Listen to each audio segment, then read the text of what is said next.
Hello! Today we're going to look at the top 15 fastest cars in Cyberpunk that you can own. Originally this was going to be a top 10 list, but some cars have duplicates, and if you include them, it brings the total number of cars up to 14. So I decided, let's go ahead and add one more and do a top 15 list. So, for example, the Caliburn and the Caliburn Murkmobile. Do you count this as one car or as two cars?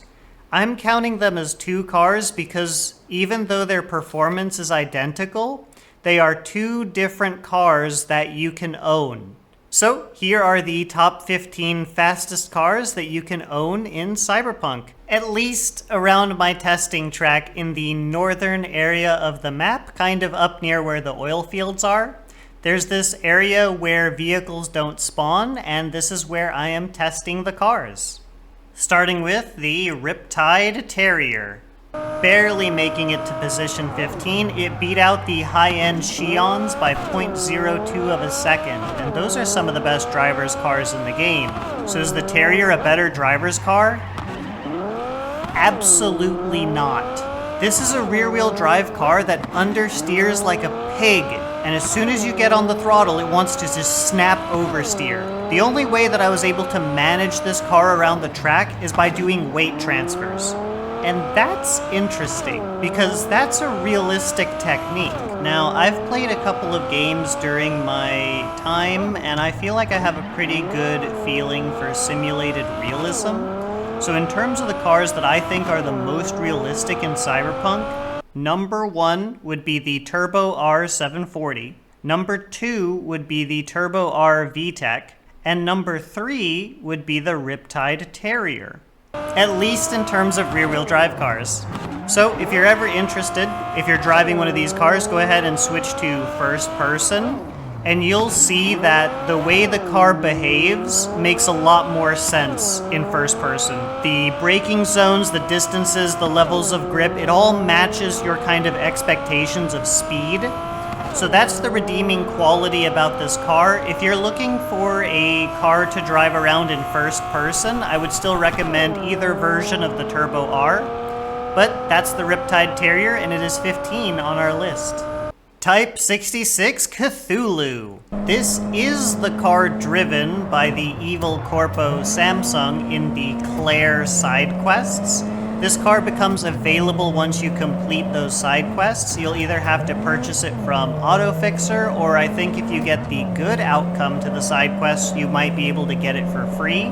But I swear on one of my playthroughs, I got the good ending, right? I got the good ending, and I still had to buy the car on AutoFixer. CD Projekt Red, what's up with that? So I don't know if they patched it out or if that's still the case, but this vehicle becomes available once you complete the Claire side quests.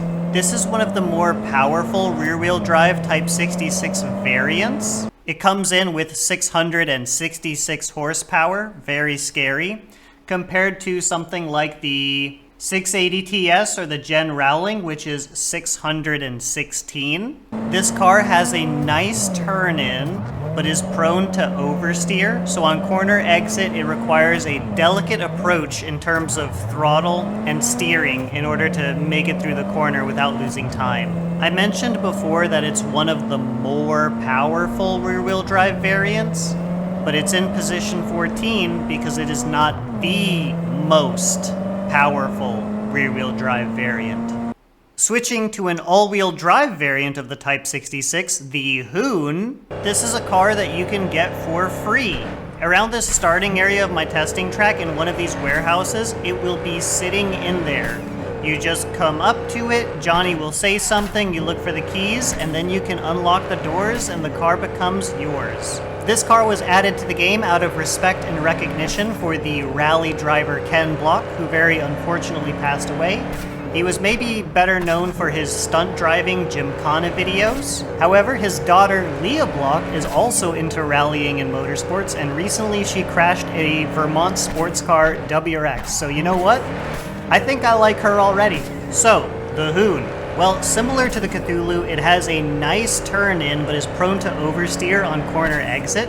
However, this car is all-wheel drive, so the oversteer is a bit easier to manage. It's a nice car, but in terms of the Nomad style all-wheel drive Mustangs, it is not my favorite. You'll notice that the Wingate and the Javelina, they are over there, but the Hoon is over here. What's that all about? The Quartz Specter and Quartz Sidewinder. These two are the same car. They have the same power, they have the same weight. The only difference is the Sidewinder has a rocket launcher in the back, while the Specter only has machine guns. The Sidewinder has machine guns too, but just also the rocket launcher. Fun fact about the Sidewinder, it is the only weaponized vehicle in the top 15 that has a rocket launcher. So the Sidewinder is the fastest weaponized car with a rocket launcher. Both of these cars are extremely drifty. They might even be the best drift car in the game, regardless of all-wheel drive, rear-wheel drive. These guys are all-wheel drive, by the way. And because of that, they have great acceleration in town. When you're coming up to a 90-degree corner, you can just kick it sideways, slide on through, and just immediately start accelerating. These cars are really fun around town, but around a testing track, they're very challenging. Trying to keep the car clean through the corners when all it wants to do is oversteer, it's pretty difficult. That being said, these cars are not frustrating to drive, they're just really prone to oversteer, so they're difficult to optimize, maximize, but driving them around, they're really fun. Originally, I had a friend bring this car to my attention. They said, hey, do you know that Nomad car that's really fun to drive? I said, well, I own all the cars in the game, so I'm pretty sure I have that one. And they said, no. This is a Nomad car that you can't own. And I was like, you can't own it? Let me think about that. And I was like, you know what? I think I have driven it. But now that you mention it, I want to drive it again. So I went to the Badlands and I found one, hopped in it, drove it around, and I thought, wow, this actually is really fun. Like, I was kind of disappointed that we weren't able to own one of these. And then when the Phantom Liberty expansion came out, they made it so that there's two versions of it that we can own. And that's the Specter and the Sidewinder. For me personally, my preference is the Sidewinder. I think the green and yellow color combo just looks really nice. The Outlaw Weiler? The Outlaw W. The Armored Outlaw is a really good car to drive. It has a narrow body, great handling, high amounts of grip, and very strong brakes. My biggest issue with these kinds of cars, I mean this and the other Outlaw, is applying too much brake in the braking zone to lose too much speed going around the corner. If you enter a corner too quickly, you will get a snappy, it does like this snappy oversteer thing. However, more often than not, with correct brake application, you will be entering corners too slowly. You'll be entering them below the maximum speed capable. So this car is very noob driver friendly, because if you're driving around town and you're like, oh no, my turn's coming up, slam on the brakes, you will, more likely than not, you will be able to slow down to the point where you can take the turn. However, the other side of this is, for performance driving and testing purposes, this decreases the distance of your braking zone, which made testing a little bit more challenging, because every time I would decrease the distance of the braking zone, I was like, well, the car can still do it. So I would try to brake later and later and later, eventually to the point where you crash. So yeah, for testing, you need to recalibrate, like, how late can I hit it to optimize the lap time? So that was a challenge with this car, and also the other Outlaw as well.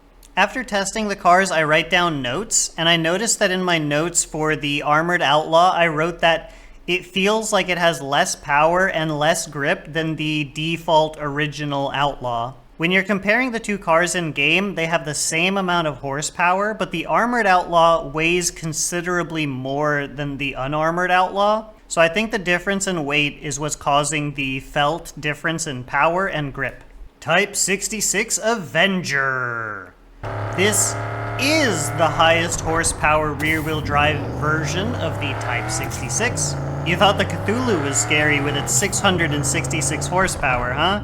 Well, the Avenger has 777, which is Chet's favorite number. Because of the power, this car has a very delicate rear end. It is very easy to get this car to oversteer in an unsatisfactory way and slow down your lap time. So around every single corner, I have to be very delicate and sensitive with how I control the rear end of this car in order to minimize how much it will slide. Because of the power, it wants to slide a lot, and specifically slide in a way that slows us down. Because of that, this feels more like a muscle car than a driver's car. And if you're into that, this might be the car for you. The Avenger represents the most powerful rear-wheel drive version of the Type 66. Now for the actually most powerful and all-wheel drive version of the Type 66, we have the Wingate and the Javelina, both coming in with 1,000 horsepower. Here is the Type 66 family. As you can see, these are the most powerful and fastest versions of the Type 66. Earlier, when we were looking at the Hoon, we were wondering why is it slower than the Javelina and the Wingate? And there's two reasons. The first reason is the difference in power. The Javelina and the Wingate, both 1,000 horsepower. The Hoon, 845. But beyond that, it has to do with the way that the vehicles handle. Both the Javelina and the Wingate feel beautifully balanced. Very minimal understeer, very minimal oversteer. Whereas the Hoon, as it says here in my notes, I observed that it is prone to oversteer. And when it's prone to oversteer, we're losing time. So those are the two reasons why the Hoon is actually not the same as the Javelina and the Wingate. So what exactly are they? The Javelina and the Wingate? Well, they are the fastest weaponized armored cars in the game. They are also the fastest nomad cars in the game, and they are equivalent to each other except for the fact that they have different paint jobs, and with the Javelina, the machine guns are mounted more in the front. With the Wingate, they're mounted more in the back, but both of them have the same machine guns. They are beautifully balanced cars that have good acceleration, good grip, good handling, but they are not the ultimate driver's car that will appear in this video. That's not them. They're overall great, really good, balanced, but they don't feel the best. They just feel pretty good. Also, between the two, I strongly prefer the Javelina because of the paint job and the fact that the Javelina was in Cyberpunk originally, like the base game. The Wingate came with Phantom Liberty, and when it did, you could buy it, but you couldn't summon it. That was pretty funny, but that was also pretty lame. The Outlaw Unarmored Edition. Because this version of the Outlaw is unarmored and it weighs less, it is about 1 second faster, and as far as feeling in the seat, it feels like it has better handling and more power. Probably just because of the reduction in weight. On top of that, this vehicle still has the great characteristics of the armored version. It has a narrow body, excellent grip, nice acceleration, but the most obvious characteristic is the incredible brakes. The brakes on this car, the same as the armored version, are very, very powerful. So that makes this car kind of noob-friendly to drive. Because if you're driving and you think, oh no, I need to hit the brakes, you hit them, you're gonna slow down very, very quickly, and you'll probably be okay. Again, for testing, this made it so that my braking zones were very, very small, and very precise, and very easy to mess up, but this is overall just an excellent, noob-friendly, wonderful car to drive. The reason why I keep mentioning the narrow body is because when you're in traffic and you're driving through other cars, the narrow body really helps with squeezing between vehicles while you're traveling around in Night City. You should definitely get this car. You should try it out. It's fun. It's good. It's the fastest 4-door car in the game. How about that? The Sport R7 Vigilante and Chiaroscuro. These are the best driver's cars in the top 15, but are they the best driver's car in the game? I don't know about that, because the Xi'an MZ2 and the Xi'an Targa are both extremely great driving cars. However, they are a lot slower in comparison, so these cars are definitely faster, and they are basically just as good to drive. Like, if you were comparing these two in terms of which is the better driver's car, it is so close. You could probably go either way, but I think I'm gonna have to go with the Xi'an because it was the OG original driver's car in the base game, and the Sport R7 was added with Phantom Liberty, but the Sport R7s, Vigilante and Chiaroscuro, they're both great driver's cars, and they're definitely the best driver's cars in the top 15. So what makes it so good? It's the buttery smooth turn-in and the large amount of grip. This is a car that during my testing felt like it always had more to give. I thought I would reach the limit of what the car was capable of, and then the car would prove to me that it can exceed that limit. The more I drove, the faster the lap times got. and that pursuit of speed was extremely rewarding. The car has a beautiful turn-in, excellent grip. Also, it has the perfect amount of power for the chassis. So comparing it to something like the Type 66 Avenger, that car is overpowered. It has too much power that it struggles to put down. But the Sport R7, Vigilante, and Chiaroscuro, they feel like they have the perfect amount of power for the chassis. It never disrupts the car, it never unbalances the car, it doesn't create oversteer, it doesn't create understeer, it just feels like the perfectly appropriate amount. It is the sweet spot for the Sport 7 model line. A lot of the other Sport 7s in the game, they feel like they are underpowered, but these two cars, they absolutely just come alive. The power just wakes up the chassis. The car is eager to turn in and respond. The dance of driving with these cars is so rewarding. Now, I might think that the Xi'an drives better, but these versions of the Sport R7 are a lot more powerful, and to some people, that might make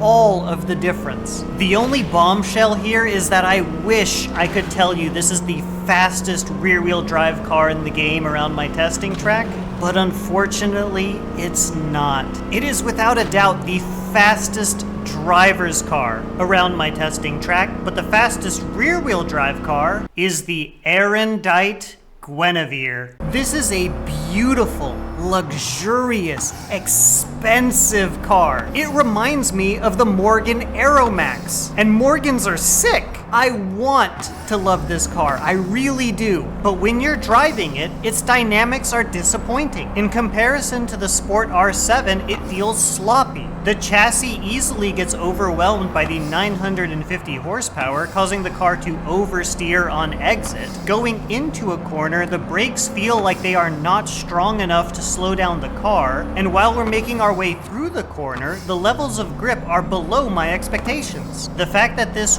was the most expensive car in the game, and stealing this car was like your first mission in the Street Kids playthrough, and the fact that you didn't get to drive it, it became immediately iconic. Something to lust after, something to desire, work towards. And so when I got it, it was kind of disappointing. All things considered, this is still a really good car. It's just, it was below my expectations, and I guess I'm still holding on to that. But the one thing that really kills it for me are the audio glitches. Or at least I'm assuming that this is an audio glitch. The sound just cuts out.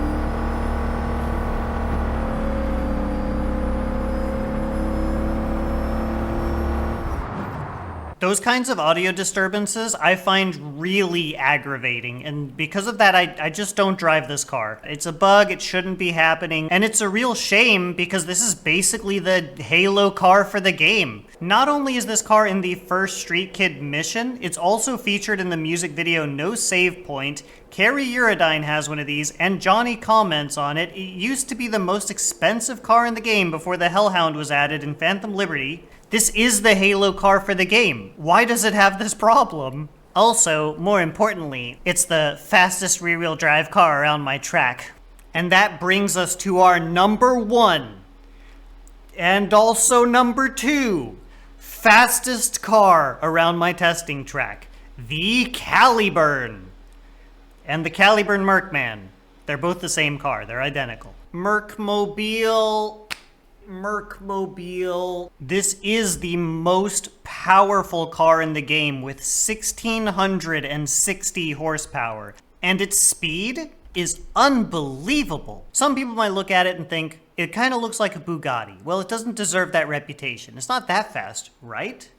Wrong. The difference between first place and, air quotes, third is 6.36 seconds. That is an incredible gap. To put that into perspective, if you look at that gap from third, you're jumping all the way to the 21st car. That means there's a total of 19 cars in that gap. Out of 82 cars total. That means almost 25% of all cars are in that gap. Let's provide a visual. So, in other words, the gap between this car and that car is the same as the gap between this car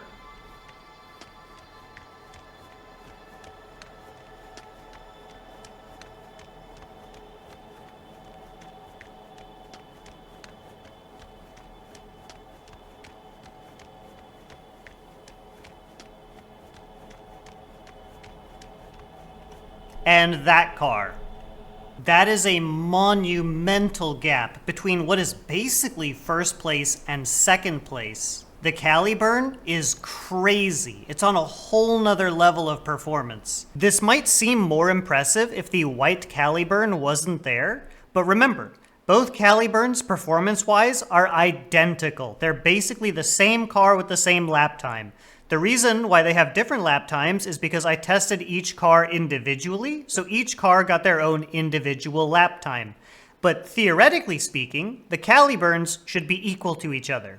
Dynamically, the Caliburn has very good acceleration with its 1660 horsepower and its all-wheel drive system. It has a nice corner entry and a lot of mid-corner grip, but it can slightly lose its confidence on corner exit. However, the grip and acceleration from this car is what makes it the best and fastest way to travel around Night City, because there are a lot of 90-degree turns. However, my biggest criticism of the Caliburn is this car shifts a lot. And this is particularly a problem in the braking zone. The car's brakes are great, very powerful, very good at slowing you down, but while you're in the braking zone, the car will downshift, downshift, downshift, downshift. And sometimes, if it downshifts one gear too many, you will almost come to a complete stop when you're trying to get that mid-corner entry. So in a lot of my testing, I had to manipulate my braking zones in accordance to my speed to make sure that the automatic transmission wouldn't downshift too many gears. So I tried to maintain in my head like what kind of speed equals what kind of rev range in order to have enough power to get through the corner without it cutting power by downshifting too much. This is probably my only criticism of the car because brakes are good, traction's good, acceleration's good. There's so much about this car's performance that's good. The only thing I would nitpick is it does too much shifting and it can downshift in an awkward time, causing you to dramatically lose speed. But despite that one little issue, the Caliburn is without a doubt the fastest car in the game around my track, and it's not even close. The gap between first and second and third is huge. It is a huge gap between the Caliburn and the Aerondight. So I am happy to say, without a doubt, the Caliburn is the fastest car in Cyberpunk around my testing track. And one of the best things about that is the Murkmobile you can get for free. To unlock this car, you need to complete the quest Ghost Town, which is your introduction quest with Pan Am, and you need to level your street cred up to level 40. Then, if you go back into the tunnel where you dealt with Nash, you will find it in a shipping crate in that tunnel.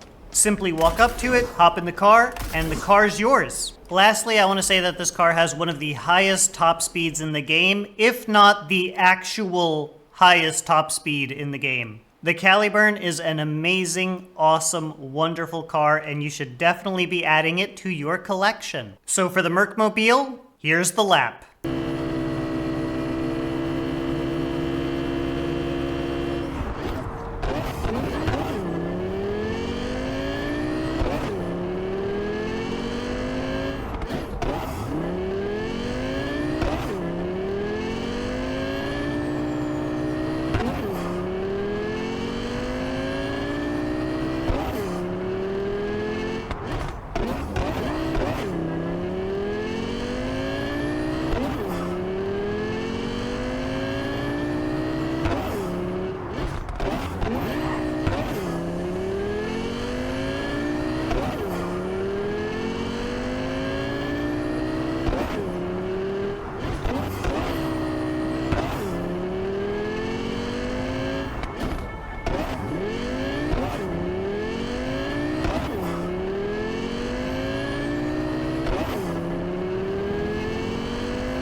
Alrighty, so there you go. There you have it.